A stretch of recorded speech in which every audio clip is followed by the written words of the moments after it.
Shalom! Di edisi Voice of Pentecost kali ini, kita akan membahas bagaimana kita tidak hanya dipenuhi Roh Kudus, tetapi juga bisa menjadi sukses di marketplace.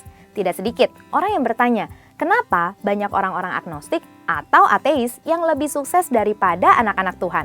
Padahal, bukankah harusnya anak-anak Tuhan yang dipenuhi Roh Kudus lebih berprestasi dan lebih hebat?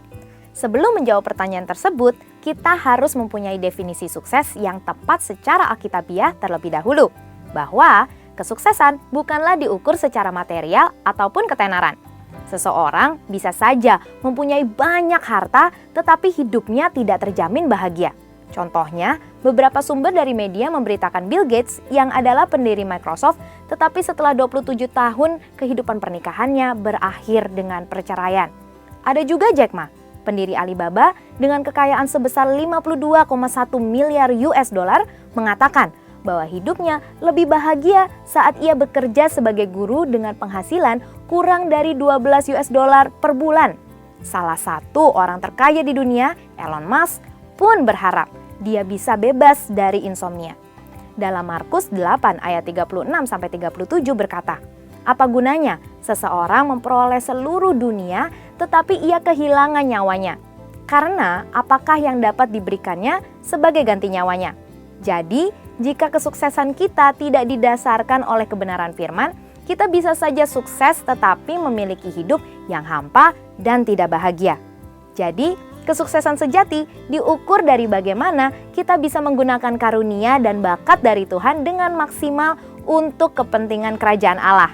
Kalau saudara tahu, kisah Bunda Teresa selama lebih dari 47 tahun ia melayani orang miskin dan yatim piatu, serta menjalankan 610 misi di 123 negara.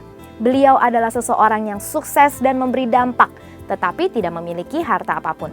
Maka dari itu, kita sebagai anak-anak Tuhan harus menemukan terlebih dahulu profesi yang sesuai dengan talenta yang diberikan oleh Tuhan dan secara maksimal menggunakan talenta tersebut.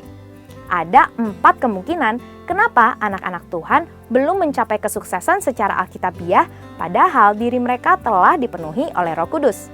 Yang pertama adalah anggapan sempit bahwa Roh Kudus hanya mengurus hal-hal rohani. Padahal itu tidak sesuai dengan yang difirmankan Allah dalam kitab Keluaran 35 dan 39, di mana Roh Kudus memenuhi Bezalel dan Aholiab dengan keahlian dan hikmat untuk suatu pekerjaan khusus. Roh Kudus juga bisa memenuhi kita dengan keahlian dan hikmat untuk suatu pekerjaan khusus. Yang kedua, memiliki mentalitas yang salah, yaitu kemalasan dan kurang bekerja keras. Kita tidak boleh hanya bergantung pada doa, tetapi malas bekerja. Tuhan mengingatkan kita agar tidak terjebak dalam kemalasan seperti dalam Amsal 6 ayat 6. "Hai pemalas, pergilah kepada semut, perhatikanlah lakunya dan jadilah bijak." Yang ketiga, anggapan keliru mengenai marketplace sebagai hal yang duniawi. Padahal, Tuhan bisa memakai orang-orang Kristen bukan hanya dalam gereja, tetapi menjadi dampak di marketplace. Dan yang keempat, pemahaman keliru mengenai kedatangan Tuhan yang kedua kali, sehingga hanya menanti secara pasif dengan meninggalkan hal-hal yang tidak berkaitan dengan rohani, sehingga mereka kehilangan daya saing. Padahal, di 2 Tesalonika 3 ayat 6-7, Paulus menegur orang yang lalai melakukan pekerjaannya. Maka dari itu, haruslah kita memiliki paradigma yang baru bahwa kesuksesan diukur dari bagaimana kita bisa menggunakan karunia dan talenta khusus yang diberikan Tuhan. Sehingga kita bisa menjadi dampak di marketplace dan nama Tuhan bisa dipermuliakan.